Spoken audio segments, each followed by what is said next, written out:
Do you want a new job? Have you found you gave your loyalty to your boss, to your supervisors, to the company, and you felt abused for it, taken advantage, overworked, underpaid? Are you tired of putting up with the humiliation, the injustices of where you work, the lack of appreciation? You're in a situation at your work where you're getting written up for every little thing. A new supervisor came in, you had a perfect work history for years, and now this new person's there, and you get written up for things that you never did before, things that other people are doing wrong, but they don't get written up, that you do. Do you get the feeling that they want to squeeze everything out of you for the job and give you back as little as they can get away with? Do you get that feeling? Are you wearing golden handcuffs? Where you're getting the money you're getting and the benefits? You want to leave, but you can't because you're afraid, you're uncertain about how you pay your bills, how you can make your mortgage payment, your rent, your car payments, your electricity. You're worried about that. Are you feeling overwhelmed at work? Maybe one or two people left, and now you're doing the job 2-3 people, but you're not giving more money, any more recognition? Or is it turning out because of changes in the corporate structure that you're being micromanaged? Put this pen over here, then now stick it here. Now put it down here. Now lift it up, put it down, lift it up, put it down. Are you getting sick and tired of that? You've been doing this job for 30 years. This is a new person, and they're telling you, micromanaging you. And you know that this isn't fair, it's unjust, it's humiliating, it's degrading. You have 50% of people say they're going to look for a new job within a year. 50% of American workers say they're going to look for a job in the coming year. Tells you it's not super happy environment. 20% say they're dissatisfied now. 28% are actively looking for a new job now. But 50% plan on looking for a new job within a year. When you got a job, you look at the job description, you say, that sounds like a great job. It sounds lovely. It sounds so much better than what I have. Maybe it's a horizontal thing where you get the same amount of money, a little more, a little less. But the job description sounds right up your alley. Doesn't mean a thing. Doesn't mean a thing. You think it's going to be so much better. Sort of like buying a house. You look at a house. I love that house. Oh, we're going to be so happy here. You spend, $800,000 if you're in California. You move in. You're so happy with the new house and the views and all the more space you have.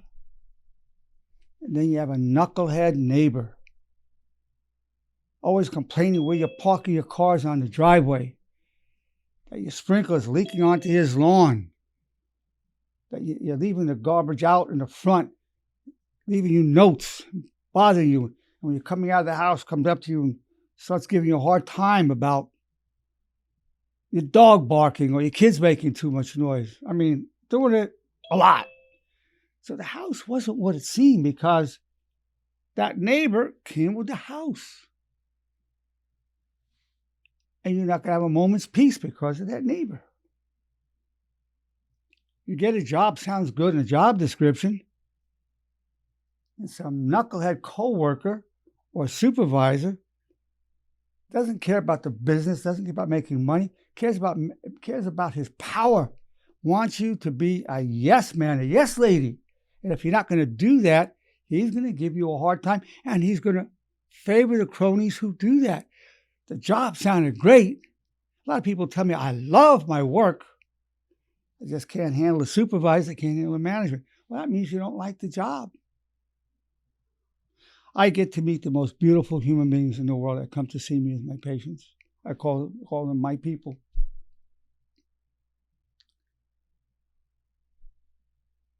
They'll come in telling me all the things I've said to you, the abuse of power, the micromanaging, the humiliation, the unfair treatment, the discrimination, all of that. I'm hearing it all the time. And they take the stress home. They didn't leave that offense that they feel offended, leave it at the office. They make it home. Maybe they're short-tempered with their kids, short-tempered with their partner, their spouse. But sour. Maybe when the weekend comes, you're supposed to have a good time and just can't let it go. Just can't let it go because it's really bothered me. The guy's done it to me not once or twice. The guy's done it to me every week. He's doing this to me. So it disrupts your house and it disrupts your household activities, your vacation. You go on a vacation and you're still thinking about it. Because wherever you go, there you are. Wherever you go, there you are. So you're carrying that with you. You say, I wish I could turn this off. It doesn't work that way. You have to know how to work with it to make that happen. Now, generally speaking, if you get a job, you have a honeymoon period, let's say you have a good year, 2 years. If you have 3 years, that's amazing. But at some point, a new supervisor comes in. There's a merger and acquisition where now you merge with another company, and that's always disruptive. Maybe there's new technology coming in, and they didn't train you adequately, but yet they expect you to be able to operate effectively, even though no one told you how to work with what the new operations, the new procedures. And your self-esteem starts going down because it's tied to your job performance. You start hearing every day that in some form you're a loser, a failure. You start feeling like you are a loser and a failure.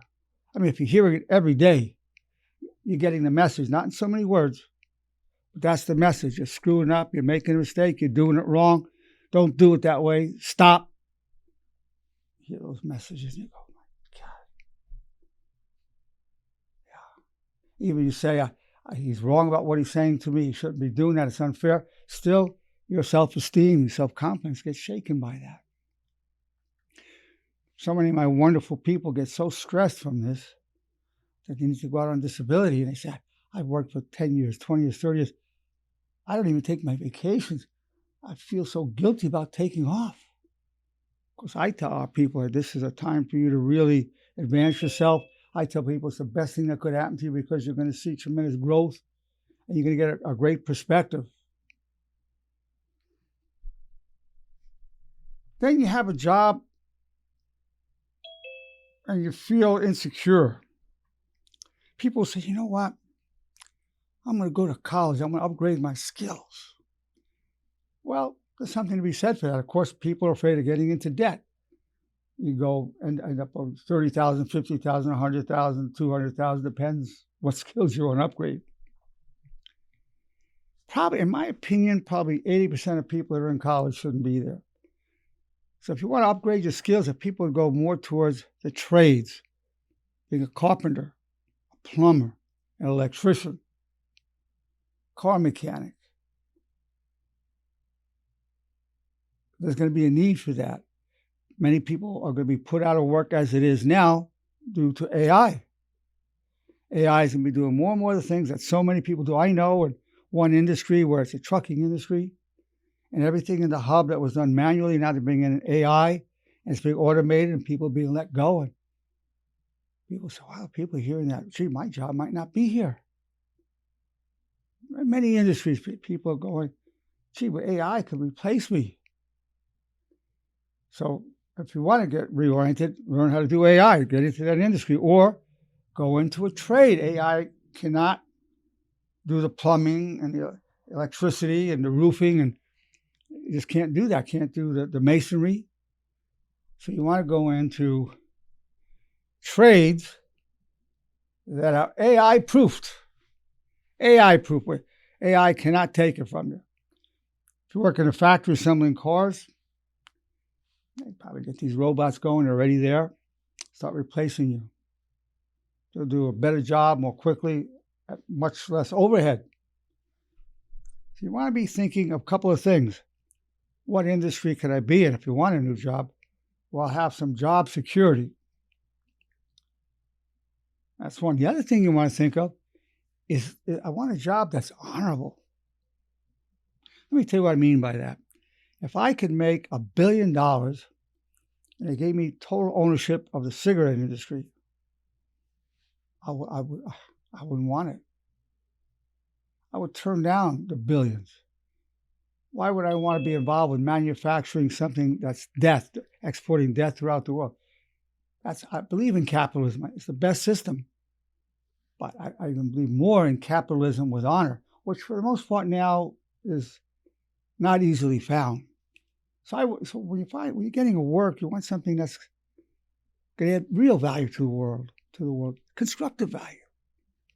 That's something to take into account if you're one of those 50% who think you're applying for a new job within the next year. Now, also, if you apply for a new job, you have to give yourself at least 6 months. It usually takes 6 months. You're looking around, maybe you have recruiters, headhunters, you're sending out resumes. You don't want to jump on the first thing that comes along. Now, when you're writing your resume, and by the way, AI can help you put together a fantastic resume, fantastic. You want to put in there what characteristics. Now, many of my people that I see are loyal people and reliable. And believe me, those words are music to an employer's ears. I would put that in there. Whatever character traits that you have, I'd put it in addition to the skills you have, to the relevant knowledge that you have, to the relevant background, I would put something about your character. I'm a very loyal person, very reliable, because these days, just having people show up to the job, it may sound hard to believe. That's a big deal now. I can tell you right now, people say, I can't make it. My cousin's dog died. He's grieving. I got to take off. And he's only been working for a week, but they want to look after their cousin who's grieving for their dog that died. It is a tragedy. So they take off 2-3 days about my cousin's really going through a lot. I got to be there for him. Well, that's very nice family-wise, but can't run a business with that.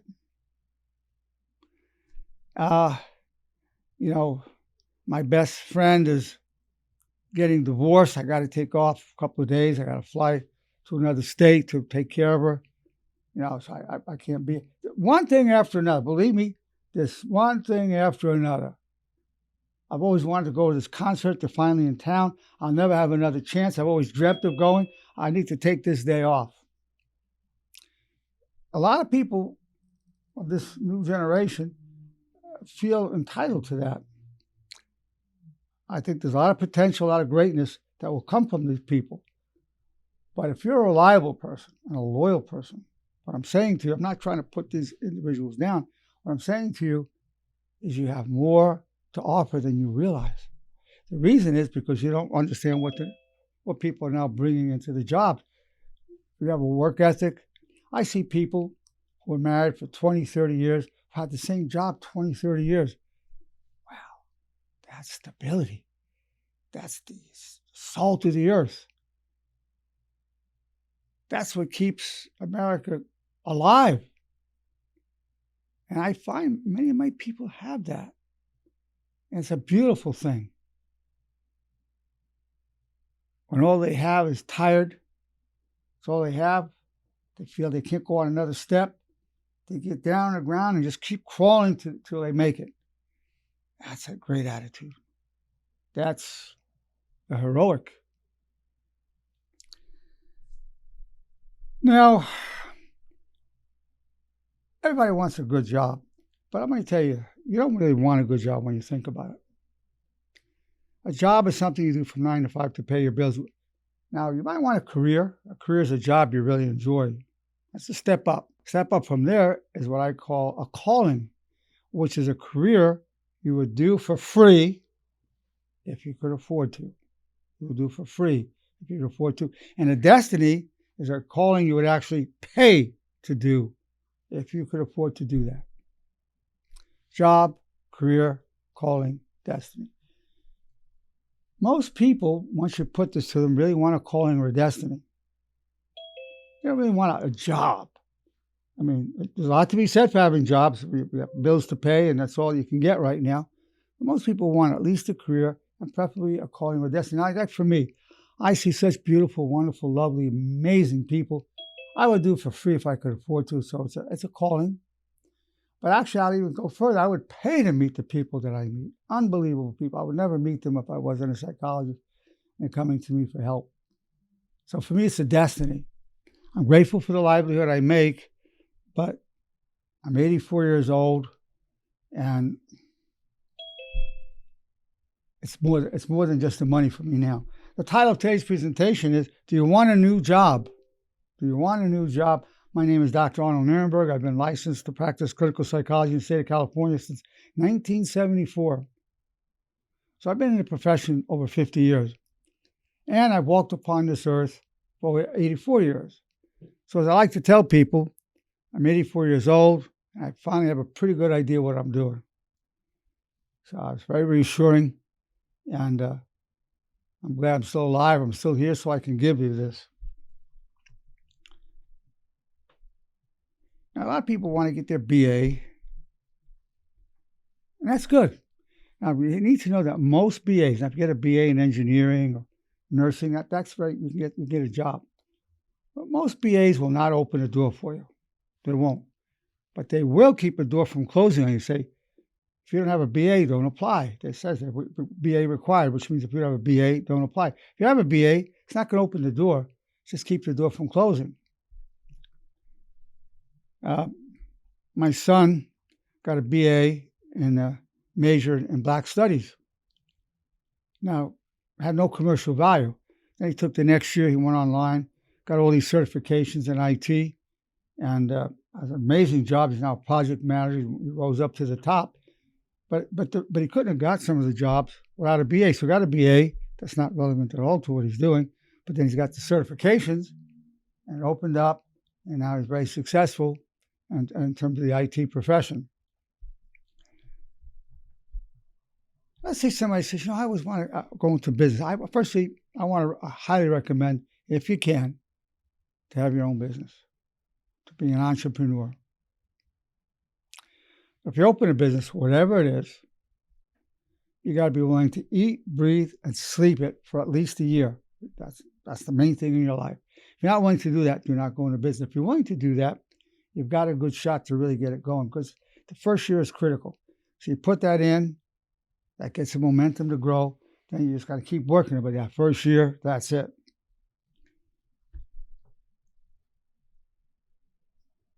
Having your own business,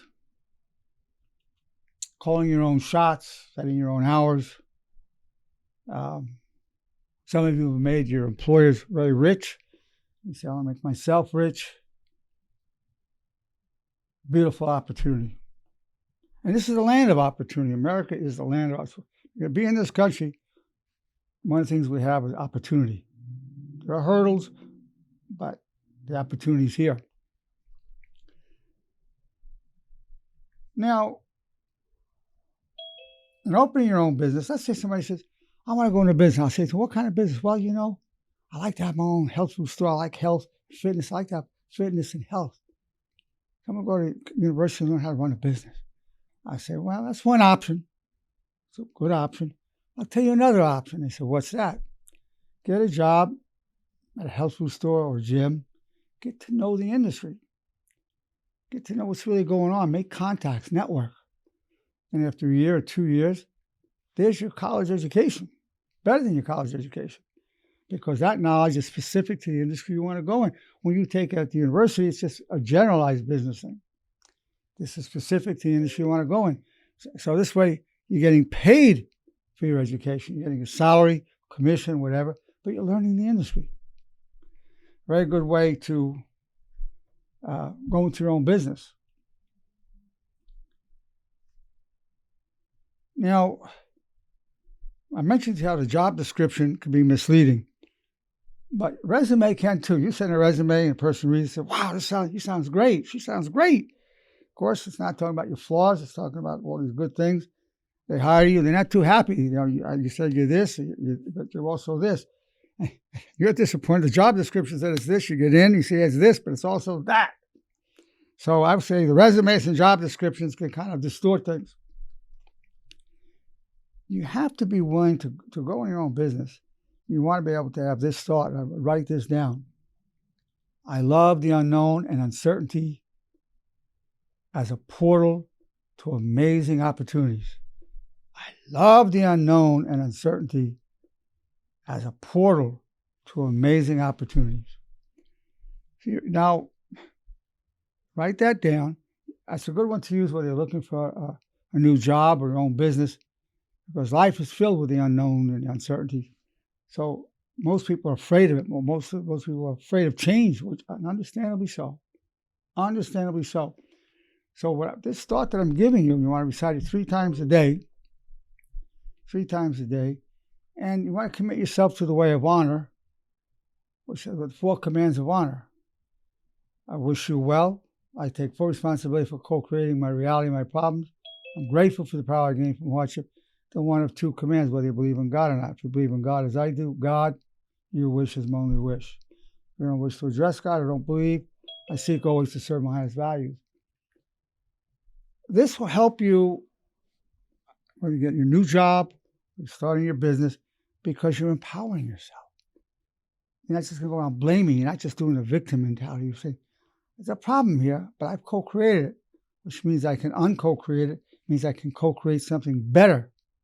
So you're empowering yourself. And you're always going to run into people that you're having a problem with. You can't help that negativity. 80% of people's thoughts are negative. That's a natural circumstance. Then you're repeating, I wish you well. So you learn how, through the way of honor, to shine a little bit of light into that darkness. What's the darkness of being shrouded in uncertainty in the unknown, or a resentment against somebody, or you've suffered so much in these situations, you've hurt and been in pain over it. But you're going, I'm grateful for the power I gained from hardship. This suffering I went through, I gained so much more compassion. I gained wisdom, gained knowledge. I'm grateful for that power. And then, if you're going, God, your wish is my only wish. God, if you want this not to work out for me, then I don't want it to work out. If you want it to work out for me, God, then I want it to work out. And if you have no preference, Lord, I prefer it works out. So this will all help you become more resilient. Now you have to commit to saying the commands of honor 3 times a day for the rest of your life. Because the repetition is preparation for application, and it will help you achieve stabilization. Then you want to maximize the probability you can apply the commands of honor in a given situation. And the way you do that, you use what I call the bridge. The bridge is between the realm of honor and the realm of reality. And the bridge is this: what's the most honorable thing to think, say, and do? That's the foundation. There's a lot more to it, but that'll take you the distance, the 4 commands and the bridge. In addition to that, we have the 25 laws of honor. We have the 25 commands of honor. We have the supremacy of honor code. There are people committing their life to wanting to spread that, the ambassadors of honor. They're both sustainers and teachers of it. So this is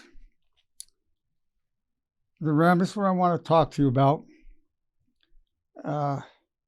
in terms of, do you want a new job? It could be a new job, but it could be, do I want to find a career? Do I want to find my calling? If it was me, I would say, I want to find my calling. I want to find my destiny. You have to ask yourself this question: what do I love to do so much that I would do it for free? What do I love so much that I'd actually pay to do it? I'd be asking those questions. You'll get an answer. Some thoughts will come. That tells you the direction you want to go in. Now, a lot of times people don't want to go back to their job, not because the job was bad to work. They love to work. They don't want to go back to a person or supervisor or supervisors or co-workers because it was so toxic they can't handle it. It was a hostile work environment. So a lot of people that I see, probably half, frightened to go back. Matter of fact, frightened to go back. As a matter of fact, when it comes time to do an evaluation whether they can go back or not, a lot of people get nightmares about work. They start getting panic attacks, sort of going back. That's how aversive it is. So that's why people, probably half the people that I see, would like to get a new job if they can. Again, that's not even the correct question. I like to find a new job. You might want to phrase it this way. I want to find a new career. You say, I want to find my calling. I like to find my destiny. Those are ways of reframing that. So my pleasure, my privilege to share this with you. I'm talking of somebody who had jobs in my life. I've been an employer most of my life. So I know both sides of it. Both sides. Now I'm going to open up to our wonderful audience. We have beautiful, wonderful, intelligent people. And when you speak up,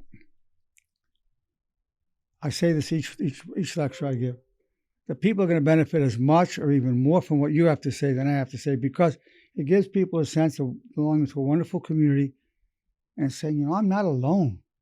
Others are having this. And that means the world. So when you speak, some of my people say, well, I'm too shy. I say, yeah, everybody's shy. But just remember, when you're speaking up, you're helping all the others, all your brothers and sisters on this journey of life. You're going to help them and be part of your legacy, because we make a video of this and other people will be hearing this for possibly for centuries, possibly. So I'm going to open up to any kind of comments, any kind of questions you would like to make. Doctor? Yes, you. When I worked in the corporate world, I learned that the people that get yelled at by their supervisor don't realize that a supervisor is being yelled at by a manager. The manager is being yelled at by a director, and the director is being yelled at by a vice president.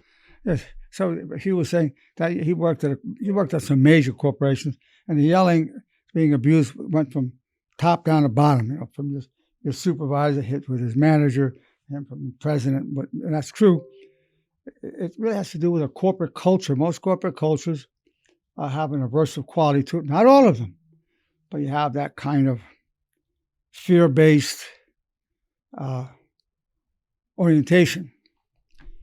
That's there. So in a way, one of the thoughts you could use, one of the laws of honor is this: it's not about me, nothing personal. So who's ever taking this out on you, probably you're not the first one who's done it to, not the last, and possibly doing it to many others. Generally speaking, that's not always the case, but generally these things that come at us this way, there was nothing personal, not about you, it's not about me, it's nothing personal. That's pretty typically the case. That'll help you deal with whatever's coming up in your job or from your customers in your own business. Good point, very good point. Hey, Dr. Nerenberg, this is John. John, good to always hear from you, John. You know that. I think highly of you. Thank you, sir. I'm glad to be here. This is, I think, a topic that everybody can relate to in one way or the other. Yes. And I know that at the very beginning of the topic, it sounded just like I was back at work again. I knew I was talking to each of you. I was talking to each of you with your own word. I was your own voice speaking into your own hearts. I knew everybody was feeling it. I know that because I immersed myself with you, without all you lovely, wonderful people for so long. I could speak to you with your own voice. Yes. I am you. Yes, and you are, and that's one wonderful thing about you, sir, is that you relate. And I've been I've been trying to handle this problem for over 15 years, and you're the first person that has actually really talked to me, and actually I can understand and almost get down on the level I'm on and be like, okay, I've been there, I've done it, this is what we're going to do. I'm so happy you're saying that, John. I'm so grateful for your feedback. I've been always very successful in my own business. I had a photography business. I made a lot of money. I have a very extremely successful private practice. My father used to say, son, you and I have to work for we Nerenbergs have to work for ourselves. It's in our blood. And besides, when we work for other people, they fire us. So my father couldn't hold a job. He never graduated high school, worked since he was 12 to support his mother, became a multimillionaire. I couldn't hold a job. I tried to fit in. I couldn't, so I became very successful working for myself.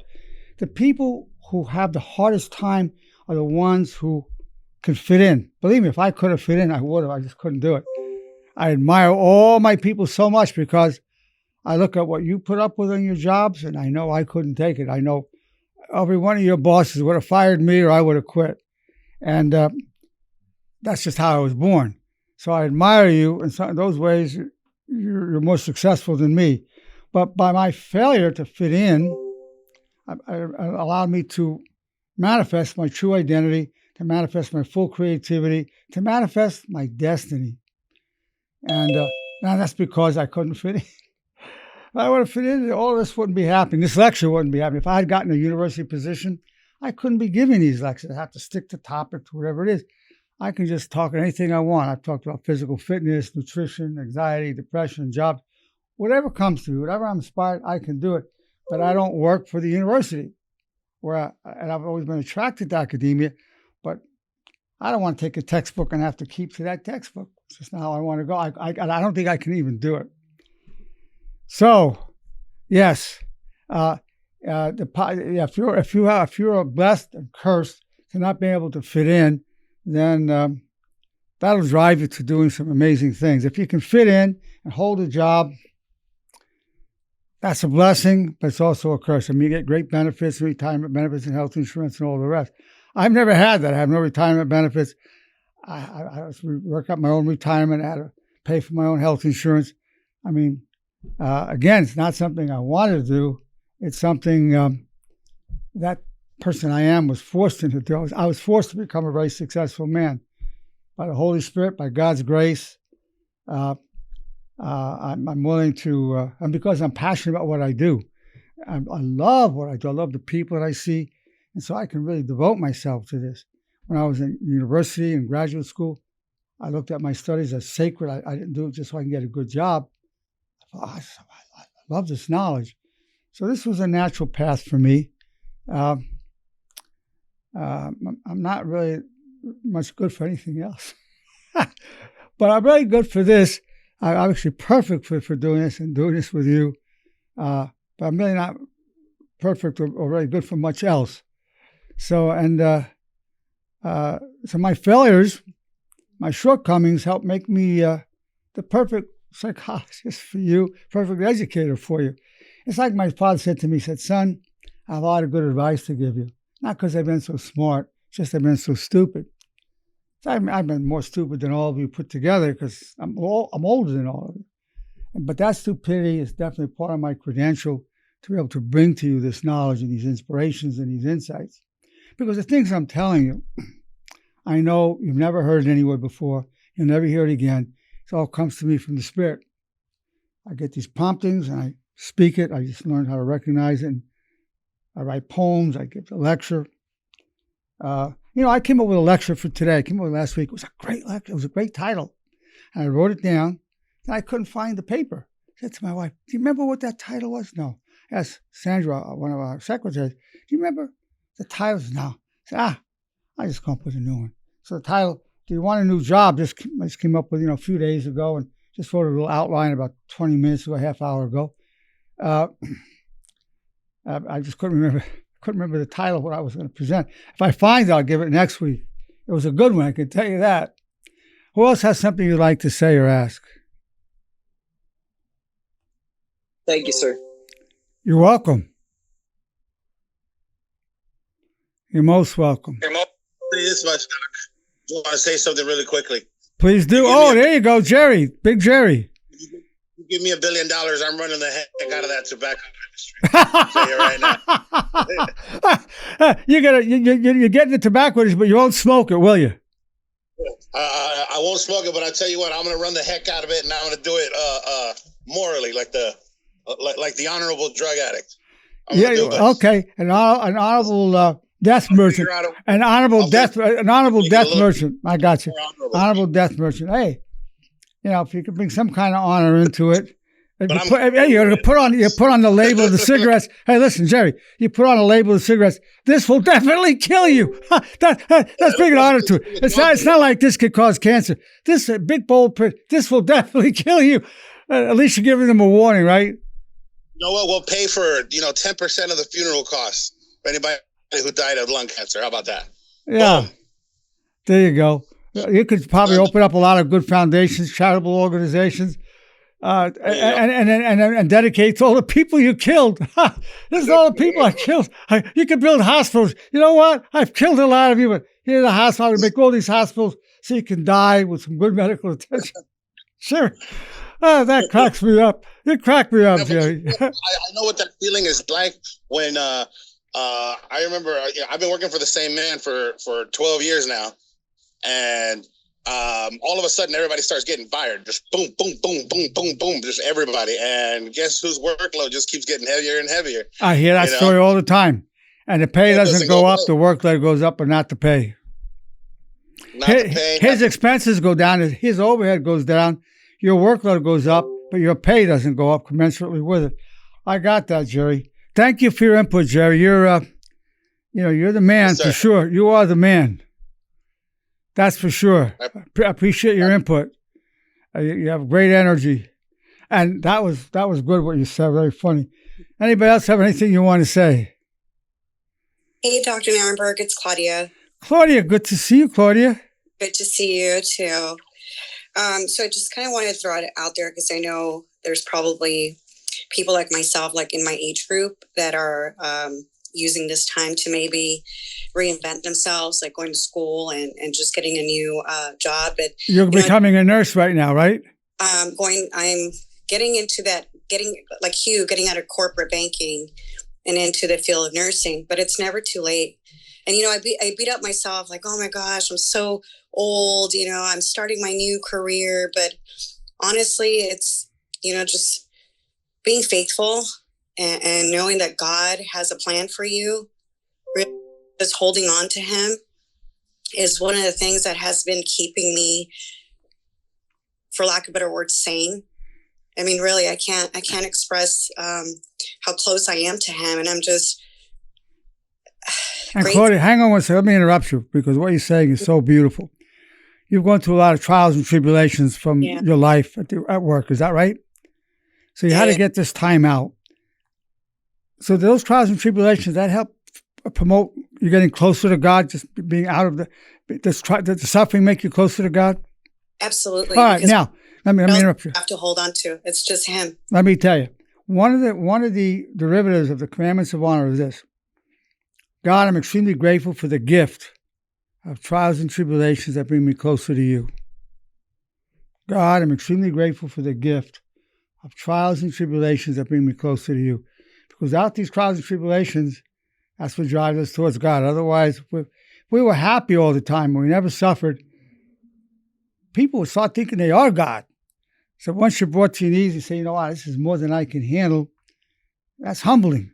And we say, I'm convinced I'm not God. I mean, I've been convinced when you were younger. Now you get convinced. By the way, how old are you chronologically? 48. Okay. You look great. Now, let me ask you another question. I'm 84, but I'm going to tell you the truth. Yesterday, and this is going to sound funny, I'm really serious, I was 28 yesterday. So I want to ask you, you're 48. Claudia, how old are you really? I'm 30. There you go. So there you go. I thought you look 30, by the way. You're 30 years old.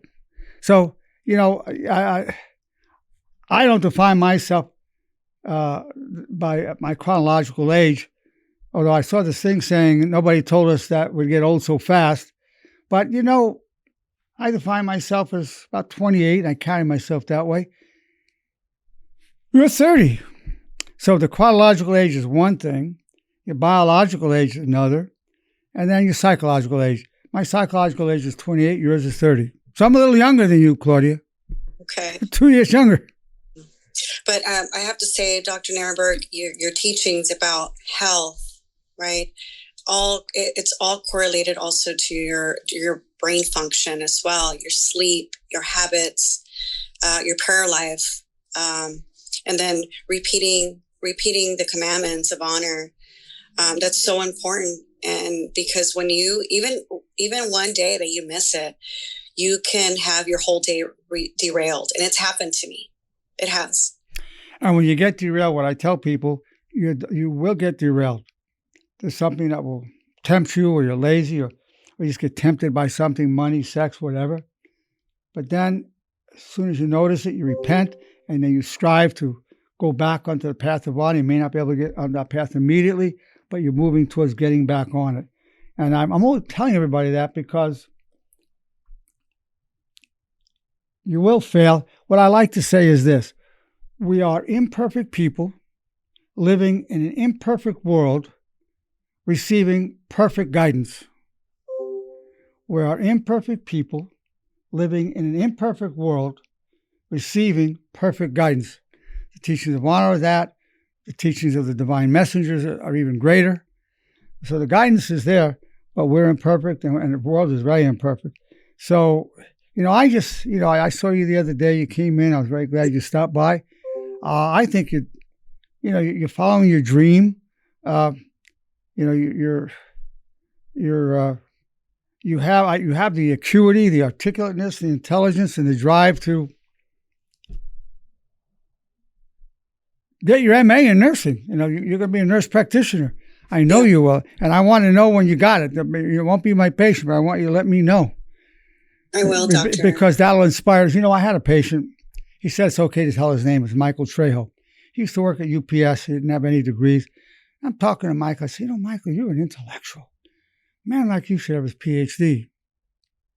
10 years later, Michael invited me to his graduation, to his Ph.D. graduation.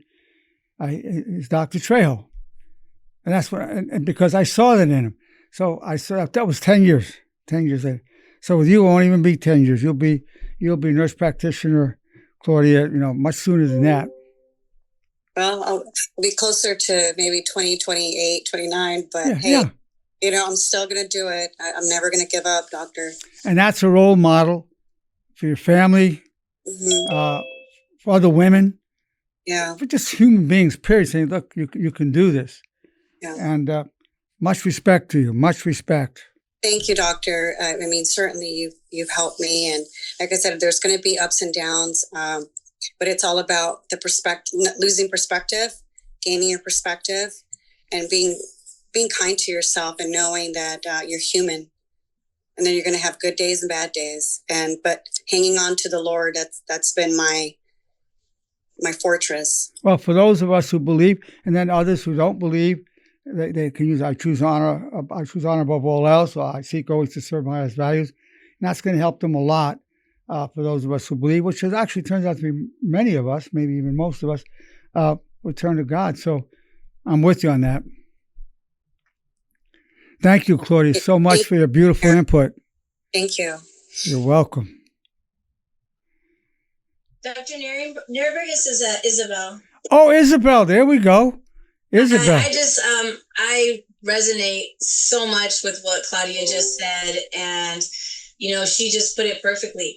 I started college just yesterday, and I was in a room full of like 19 and 20. And how old are you, Isabel? Isabel, how old are you? I'm 45. 45. There you go. But now, Isabel, chronologically, you're 45. How old are you really? I gotta say, I might be 30, like she said too. There I you feel go. 30. Another 30-year-old. I'm younger than you because I'm 28. You are okay. younger than me. Yeah, but you know what? Having this time to reflect, you've given us that, and I can't thank you enough for that opportunity. We've had time to sit and reflect instead of being on the grind 40 hours a week, sometimes more, dealing with these horrible bosses. I've found as well time to have to myself the stuff that you have taught us, helped implement.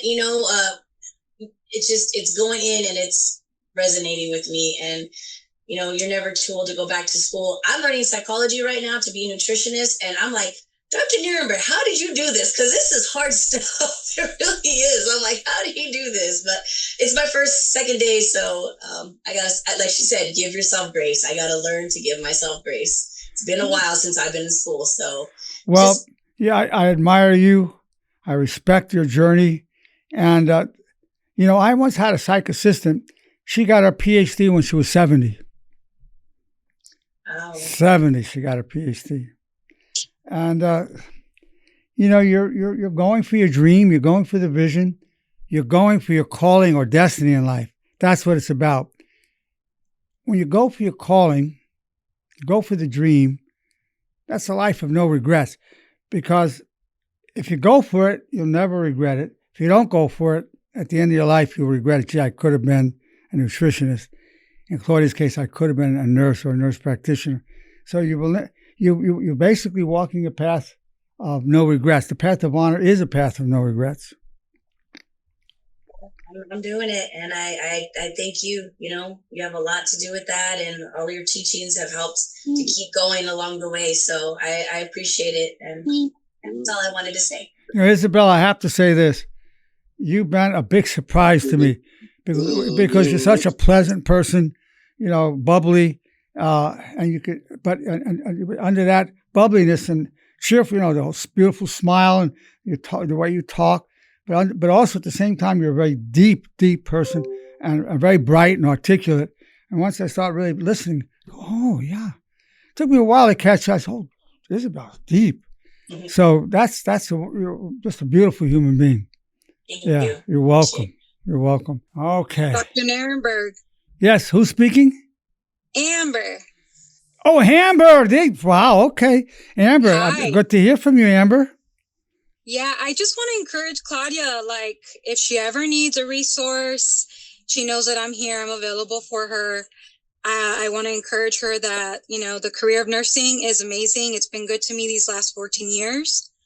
I'm grateful that now I get to work with you. You've given me the opportunity to work as a nurse practitioner with you. But, you know, most of my career was in emergency room, and I loved it.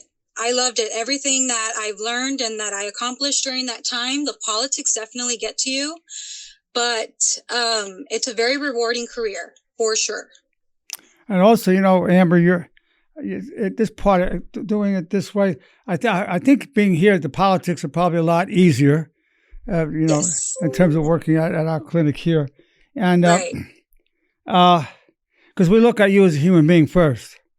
Yeah. And that makes a big difference. And of course, we're grateful for what you do for the patients and for the income you bring in and so forth. But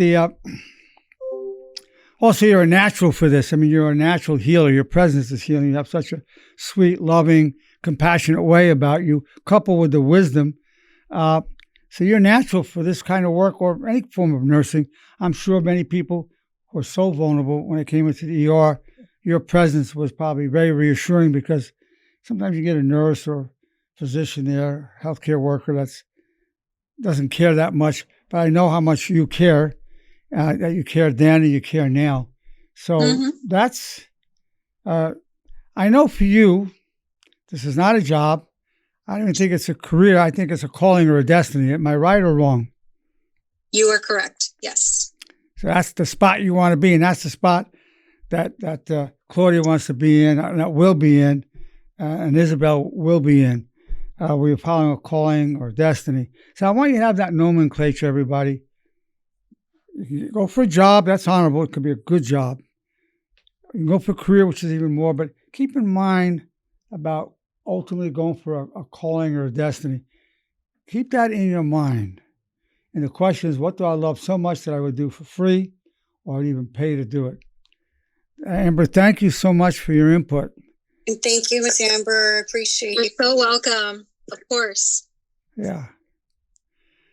Who else has something you'd like to ask or say? This is Mercy. Hi, how is everybody? Mercy, another nurse now, a wonderful nurse. Thank you for saying that. This is today's talk is very dear to me because I'm out because of work-related stress, and for the first time, it has made me. All I did was work.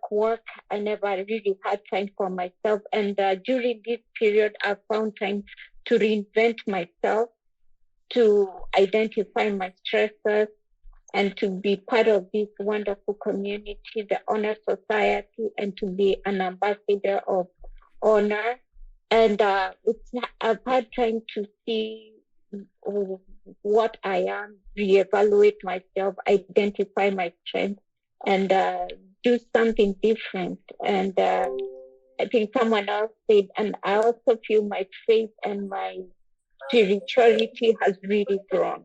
Let me ask you this question. Mm-hmm. Would you say it's reasonable to say that the great stress you went through at work was all worth it, that good came out of it? Because sure. because now you're here with that. us and you're learning this whole way. Is that Yes. And plus you've gotten a chance to take a real overview of your life. So in some ways that was the best thing that could happen to you. For sure, but when I was going through it, I was like, no, it doesn't feel that way. I know. And now I'm grateful that I did go through what I went through, because I feel I'm a better person. I'm wiser, and I'm more patient, and my goal is to live with honor. Small things now do not. I don't stress over small stuff, and I find that I forgive easy. I don't hold grudges.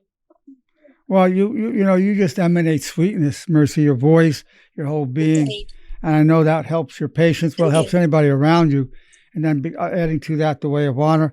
So I'm really grateful you put your input, because what you say has to help a lot of people. We're hearing from wonderful nurses today, the heroes and heroines of, Black Angus. We go to Black Angus, and they give a hero's discount to nurses, just so you know. I only one place they give hero and heroines discount. And you earned that title, especially during COVID. You earned the title. I mean, that's when people start saying, wow, these are heroes and heroines. Brave, beautiful, beautiful people.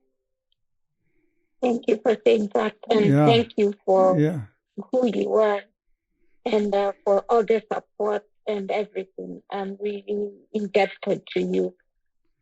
You're indebted to me. I'm indebted twice as much to you, because this is a great bounty, a great blessing for me to serve in the way that I do, and to be able to offer you what I do. It gives more meaning to my life. So you benefit, but I think I benefit even as much or more, and that's the truth. Yeah. Thank you. Yeah. Thank you. Anybody else have anything you'd like to ask or say? Who's the worst boss you ever had? All right. Hugh's asking who's the worst boss I ever had. I'll tell you, in terms of the worst boss, I could tell you the worst job I ever had. I had a photography business that wasn't me. I made a lot of money at it. I hated it. I made a lot of money. I hated it. I used to get migraine headaches. I sold it for a lot of money. I couldn't stand it. It just wasn't me. I make less money what I'm doing now, but I would do this for free. I love it. I love the people. I love what we do together. So I would say the worst boss I ever had was myself in that environment, because the product was an honorable product, or wasn't a dishonorable product. But we would sell baby portraits. We'd take portraits of people. I had 100 employees. It was all over California. I was bought out by the largest in-home baby portraiture company in the country, probably in the world. And we had these collages, montages. As a matter of fact, if you go to some homes, you'll see those montages up on the wall. We did that. The problem was I would personally want a family picture, but I would not buy those collages myself. I believe in getting the family in there.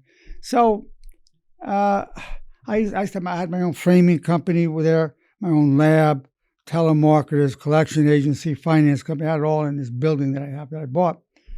And it wasn't me. I would meet with the photographers, and I'd say, you know what?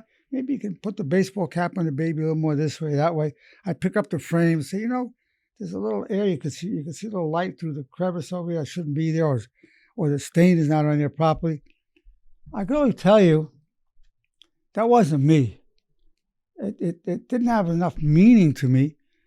It meant a lot to the customers getting these photographs.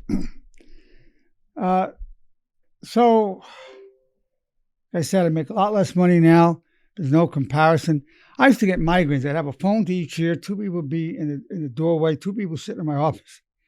And I get migraine headaches. So I would say the worst boss I ever had was me. Now I'm my own boss, but, well, I could say I'm my own boss. In a lot of ways, my wife is my boss. In many ways. But I've also been my best boss. I've been my worst boss and my best boss. So it depends what a boss for what industry. Thanks for asking that, Hugh. Well, it's been my pleasure and my privilege to meet with you, to have this exchange together, and be able to address the topic, do you want a new job?